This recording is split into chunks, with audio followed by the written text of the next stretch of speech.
Bonjour à tous. On va corriger donc pour commencer les calculs que je vous avais donnés la dernière fois. Je les ai laissés volontairement du même côté parce que sur la dernière vidéo, on s'était arrêté avec les multiplications de fractions à droite et les divisions de fractions à gauche. Donc pour les multiplications de fractions, je vais en corriger seulement 3 sur les 4. D'accord? Question pratique. Bien. Alors, en appliquant directement la formule 2 tiers fois un quart, je multiplie les numérateurs entre eux et les dénominateurs entre eux, ce qui me donne 2 fois 1 sur 3 fois 4. Donc 2 fois 1, 2, ça va, sur 12. Et après simplification, on obtient 1 sur 6. Alors, pour ceux qui ont du mal encore avec la simplification et qui se sont arrêtés ici, pour l'instant, je dis bien pour l'instant, j'accepte le résultat. D'accord? Mais entraînez-vous à aller le plus loin possible dans la simplification. Pour la suivante, alors là, il y a des signes moins. D'accord? Alors, comment traiter ce signe moins? Donc si on analyse bien ce nombre-là, c'est moins 8 que je divise par 7. Donc moins 8 est un nombre négatif. Je le divise par 7 qui est un nombre positif. Donc le résultat de cette opération sera un nombre négatif. Ce qui signifie que je peux l'écrire sous cette forme-là. Donc c'est moins le résultat de 8 divisé par 7. Donc la multiplication étant prioritaire, ici, je peux me soucier uniquement de la multiplication et ensuite mettre le signe moins devant le résultat. Donc 8.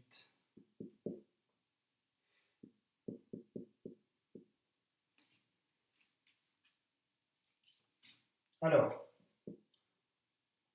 ce qui me donne moins 8. Et 7 fois 13, c'est facile, ça fait 91. Bien.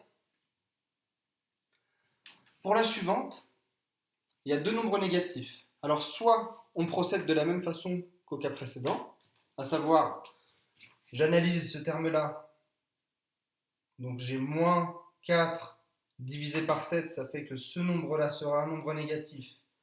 De la même façon, 3 divisé par moins 12, ce nombre-là sera un nombre négatif. Donc, mentalement, je peux dire que j'ai un nombre négatif qui vient multiplier un nombre négatif. Donc le résultat sera positif. D'accord? Donc ce que je peux faire, c'est directement écrire les calculs et enlever tous les signes moins.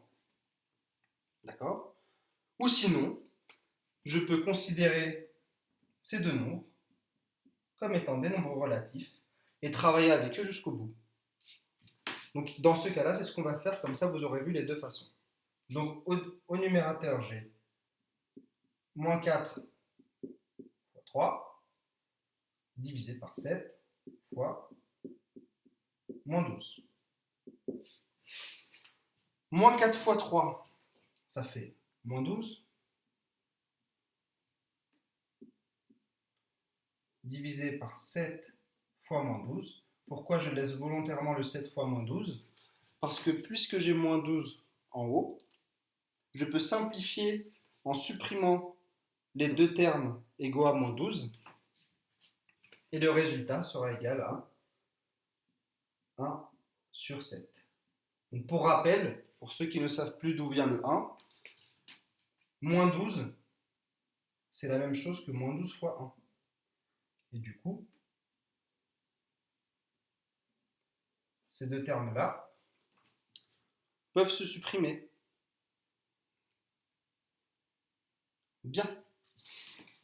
Ensuite, pour la division, pareil, j'applique directement le cours. Donc, diviser par une fraction, c'est multiplier par son inverse. Donc, la première chose que j'écris, c'est une multiplication. Donc, 12 sur 7 fois 2 sur 3. Et ensuite, je déroule comme ce qu'on avait ici. Donc, 12 fois 2 sur 7 fois 3 ce qui me donne 24 sur 21. Et après simplification, les deux sont des multiples de 3. Donc j'ai 3 fois 8, 24 et 3 fois 7, 21. Donc je peux dire que c'est égal à 8 sur 7. Ici, pareil. 6 fois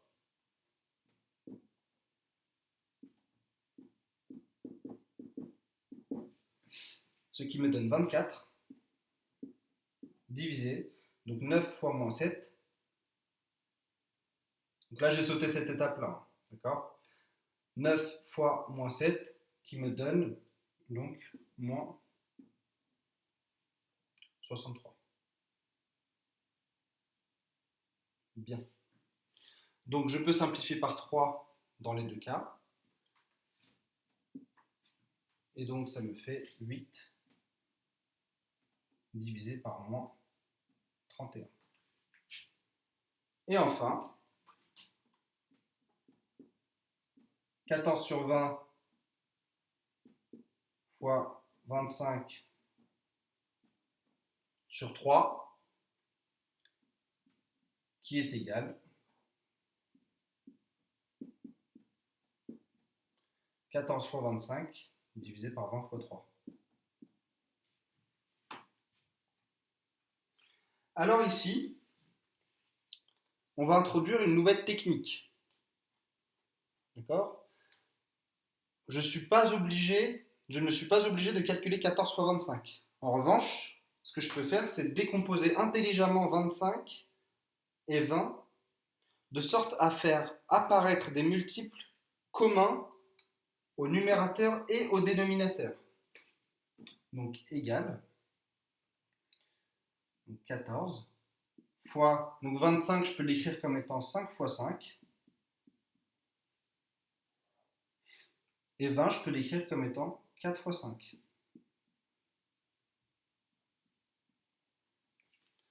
Et ici ce que je peux faire, c'est à chaque fois que j'ai un multiple qui apparaît de façon simultanée en haut et en bas, je peux m'en débarrasser. De la même façon qu'on s'est débarrassé ici des moins 12. Vous voyez, il ne nous restait plus que 1 sur 7. Par contre, je n'ai pas le droit de rayer les deux 5. Un seul, si j'en raye un en bas, je dois en rayer un seul au-dessus. Et réciproquement. Ce qui me reste ici, c'est donc 14 fois 5, je fais 14 fois 10 et je divise par 2 pour faire le calcul mental. Donc ce qui me fait 70 divisé 4 fois 3, 12. Et là, je peux continuer encore à simplifier. D'accord? Donc là, j'ai 35 divisé par 6. Voilà. Donc ceci est la correction des exercices que je vous ai posés hier. Je vous invite à bien les faire et les refaire, car je ne suis pas sûr que tout le monde ait eu tout juste. Et surtout, n'hésitez pas à laisser vos questions en commentaire. Donc, à la prochaine vidéo, là je vais vous laisser vous reposer un petit peu. Donc, soit demain, soit lundi, on avancera un peu plus le cours et je vous donnerai aussi des exercices. Donc, bon courage!